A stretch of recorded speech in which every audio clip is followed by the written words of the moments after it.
पाहिजेत आपल्याला तेवढे. हो माग तू थोडीशी पिंड पलीकडे गेला, हे पिंड त्याच्यात ठेवा.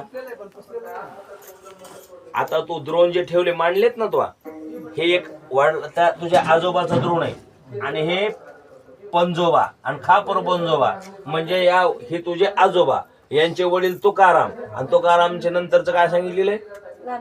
लहान आप्पा. हा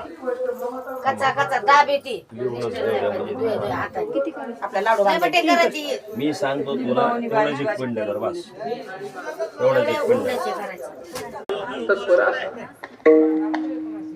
मी म्हणतो शरीराला काही इजा झाली, पीडा झाली तर त्याचं निवारण करणं हे आपलं आद्य कर्तव्य आहे, ते केलंच पाहिजे. पण याच्या अतिरिक्त जास्त सजवणं हे बरोबर आहे का? दुःख प्राप्त झाल्या हे सगळं तेज त्यांच्या चिंतनाचं तेज आहे. शरीरावर कसल्याच प्रकारची ममता नाही, आसक्ती नाही, शरीराकडे लक्ष देत नाही. महात्मा कोणताच शरीरासाठी कधी प्रयत्नच करत नाही.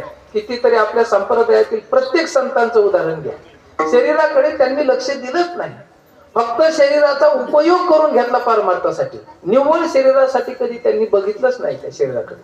आमचे गुरुवरे डॉक्टर बाबा